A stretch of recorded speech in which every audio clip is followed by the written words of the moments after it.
मेरे दो सवाल हैं आपसे सर। ये मेरा आपसे पूछना सवाल चाहता ये हूँ। है कि मेरा सवाल ये है कि आपके धड़ाधड़ सवालात और हमारे जवाबात मौज़ूआत थोड़े से मुख्तलिफ हैं, लेकिन ज़ाहिर है सियासत डोमिनेट करती है।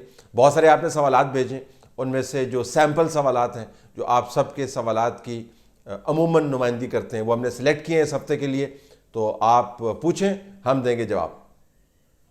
मैं आपसे बस इतना पूछना चाह रही हूँ कि हम सारे मिलकर नून लीग पर इतनी तनकीद कर रहे हैं, तो सेक्रीफाइस तो सिर्फ उन्हीं लोगों ने किया ना। हमारे यहाँ भुट्टो को फांसी दे दी गई, तब भी आवाम घरों में ही बैठी थी। अभी भी इतना सब कुछ हुआ तो वो नून लीग ने और मियाँ नवाज शरीफ और उनकी फैमिली ने ही भुगता ना। सच्चे केस, झूठे केस, जो भी जिस तरह भी टॉर्चर किया गया उन्हीं लोगों को किया गया। तो हम आवाम तो अब भी सड़कों पे नहीं निकले, हम तो आज भी अपने ही फिक्रों में लगे हुए। तो जब हम उनके साथ खड़े नहीं होते उस तरह जैसे हमें खड़ा होना चाहिए, तो फिर हमें तनकीद का हक भी नहीं है ना। आप इस पर ज़रा रोशनी डालिएगा। मैं मुनज़्ज़ा यास्मीन, तानने वाला से। देखें, मियाँ साहब को ये जो ताना देना ना बूढ़ को इज्जत दे वाला, ये ठीक बात नहीं है। मियाँ साहब ने अपने हिस्से का काम कर दिया था, हम लोग अपने हिस्से का काम नहीं कर सके।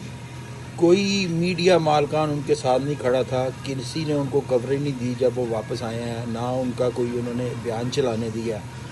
आप लोगों के तो हाथ बंधे हुए हैं भाईजान। अतर भाई, आप खुद अपने आप को देखो, आपको उन्होंने दूध में से मक्खी की तरह निकाल दिया, या आप खुद आपने छोड़ दी होगी। आप कहेंगे कि क्योंकि वो नहीं चाहते थे कि जो आप बातें करते हैं वो उनके चैनल के थ्रू जाए। तो बहसीयत कौम हम इस काबिल नहीं हैं कि हम रजिस्ट कर सकें।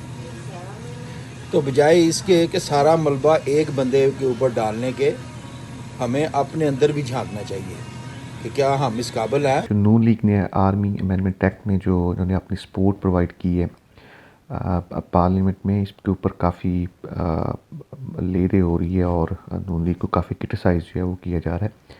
मुझे भी ज़ाती तौर पर ये अच्छा नहीं लगा इन्होंने इसको जो है ना वो सपोर्ट किया है, लेकिन रियलिस्टिकली अगर वो इसको सपोर्ट ना करते तो फिर क्या करते, इसका अल्टरनेटिव क्या है जो है ना वो, अगर आप इसके ऊपर कुछ थोड़ी सी रोशनी डाल सकें। देखिए, तीनों आपके सवाल जो बड़े जामे सवाल, thank you very much for asking these questions. तीनों का मैं तरतीब से जवाब देता हूँ। एक तो ये जहन में रखिएगा कि जो इससे मैं बिल्कुल इत्तेफाक करता हूँ कि जो इनेबलिंग इन्वायरमेंट है, मुवाफिक माहौल है जिसका जिक्र हुआ इनमें से तीनों में से एक सवाल में, वो पाकिस्तान के अंदर यकीनन मौजूद नहीं है। क्यों मौजूद नहीं है उसकी बड़े लंबी तारीख़ है और लंबी बहस है, लेकिन इस वक्त मौजूद नहीं है।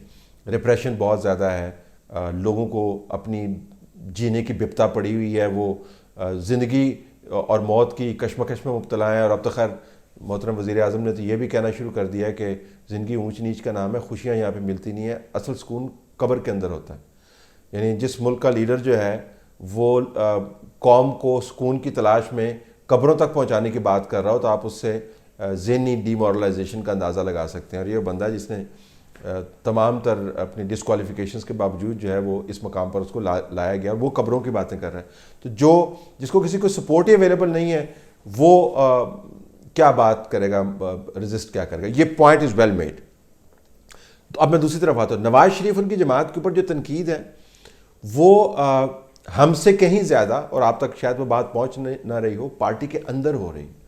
वो लोग जो उनके साथ खड़े रहे हैं, वो लोग जिन्होंने जेलें काटी हैं, अगर आप उनका बयानिया सुन लें, हमें छोड़ दें। आप ये कह सकते हैं जी कि आपने तो कुछ नहीं किया और आप कौन सा सड़कों के ऊपर आए और मैं कौन सा सड़कों के ऊपर, उसको छोड़ दें। आप उन लोगों की बात करें, आप खाकान अब्बासी की बात करें, आप मिफ्ता इस्माइल की बात करें, आप ख्वाजा बरादरान की बात करें, आप राना सनाउल्लाह की बात करें। अब बाहर आकर उन्होंने उसको डिफेंड तो किया, लेकिन आप उनसे जाके मिलें तो सही, उनसे पूछें तो सही।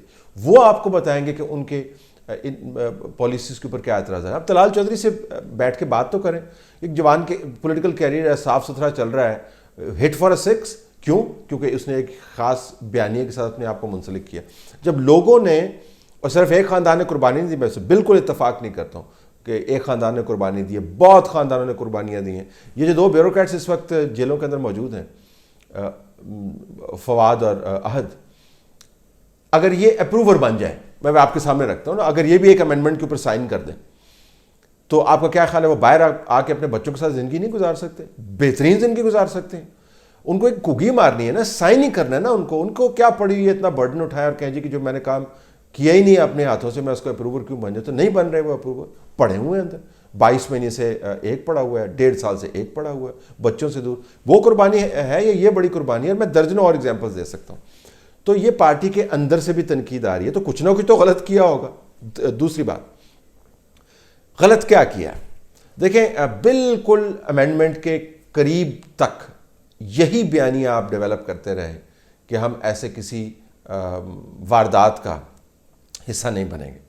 और जब आपको पता था कि ये वारदात होने वाली है, तो तब भी आप यही बयानियाँ डेवलप करते चले आ रहे थे। तो लोगों को आपने शदीद किस्म का शौक दिया है, जिसकी वजह से रद्द-ए-अमल आपको ज़्यादा नज़र आता है। और तीसरी बात जो आप कह रहे थे, क्या हो सकता है, बहुत अच्छा सवाल है, क्या किया जा सकता है?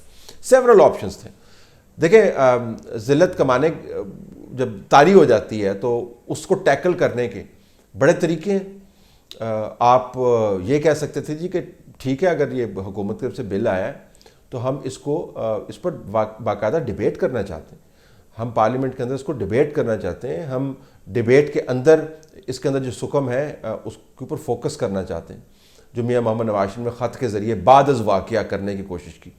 अच्छा, फिर आप ये कर सकते थे, एक मुतबादल बिल सामने ला सकते। मैं आपको बता सकता हूँ कि खुर्रम दस्तगीर जैसे लोगों की तरफ से ये कोशिश हुई कि एक मुतबादल बिल सामने लाया जाए। उसको पता नहीं क्या बना, मुझे समझ नहीं आया। हर शिक के अंदर उन्होंने उसको एक मुतबादल अल्टरनेट शिक भी दी थी।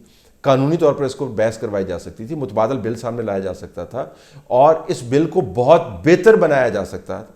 ये जब मुशाहिदुल्लाह साहब का मैं उस दिन आर्गूमेंट सुन रहा था जी कि सुप्रीम कोर्ट ने हमें कहा था, सुप्रीम कोर्ट ने ये नहीं था कहा कि ये वाला बिल बनाए।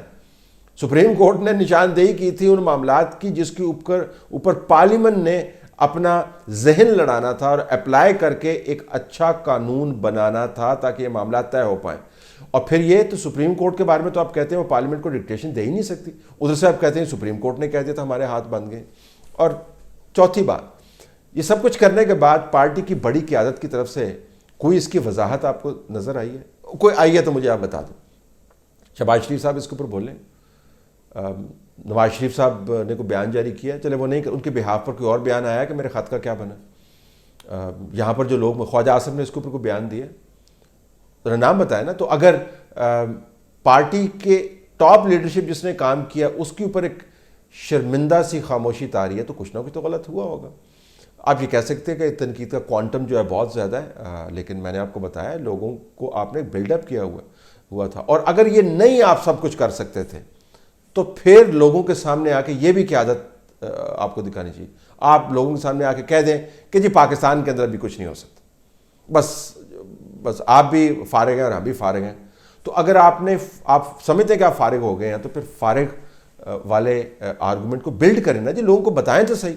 वो क़यादत ही क्या जो कम्युनिकेट ना करे और जब इस किस्म के फैसले करे तो छुप के बैठ जाए। तो ये तनकीद के मुख्तलिफ ज़ाविये हैं, लेकिन आपकी बात ठीक है कि कलेक्टिवली हर मौके पर जहाँ पर हमें कोई थोड़ा सा तड़ दिखाना चाहिए, हम तड़ नहीं दिखा पाते और भाग जाते। हम लोग नून लीग के वोटर सपोर्टर थे, हम इनकी जद्दोजहद जो भी कर रहे थे इनका भरपूर साथ दिया। लेकिन जो आज इन्होंने पार्लियामेंट में आर्मी तरमीम एक्ट में जो वोटिंग दी है इन्होंने नून लीग ने, हम हर किस्म के इलेक्शन का बाइकाट करते हैं। आज के बाद हम किसी को भी वोट नहीं देंगे। ये प्लीज़ वीडियो अपने चैनल पे ज़रूर चलाइएगा ताकि नून लीग को, मियाँ साहब को पता चल गया उनके वोटर कितने मायूस हो चुके हैं। जी, आपने बात की और इससे पहले जो सवाल चले थे वो एक पर्सपेक्टिव है जो मैं चाहूँगा कि आप सुन लें। तो लोग ये भी बात कर रहे हैं मायूसी का, तो मैंने तो पहले अपने पिछले वीडियोस में तज्जिया करके आपको बता दिया था कि वाक़ई मायूसी यकीनन है, और मायूसी उस बयानिए को डेवलप करने की वजह से जो मियां मोहम्मद नवाज शरीफ और उनकी दुख्तर ने ख़ुद किया।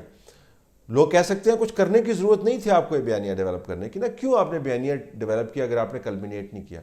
चले ये भी मान लें कि चले मियां मोहम्मद नवाज शरीफ ने अपना काम कर दिया, तो अपना काम क्या किया मियां मोहम्मद नवाज शरीफ ने, अगर नतीजा उसका वो निकला जो इस वक्त निकला है। लेकिन वोटर की मायूसी जो है ये नून लीग के लिए एक इशू है और उनको इसके ऊपर फोकस करना चाहिए। सिर्फ वोटर की और सपोर्टर की मायूसी नहीं है, जो आपके तहसील लेवल के ऊपर या ज़िले के लेवल के ऊपर लोग मौजूद हैं, सूबाई लेवल के ऊपर, कौमी लेवल के ऊपर लोग मौजूद हैं, सेनेट के अंदर बैठे हुए हैं जो इससे मायूस हैं। कम्युनिकेट तो करें, खामोश होकर बैठ गए मुकम्मल तौर पर। ये कौन सी लीडरशिप की क्वालिटी है कि चुप करके बैठ जाएं और इस तरह प्रिटेंड करें कि कुछ हुआ ही नहीं।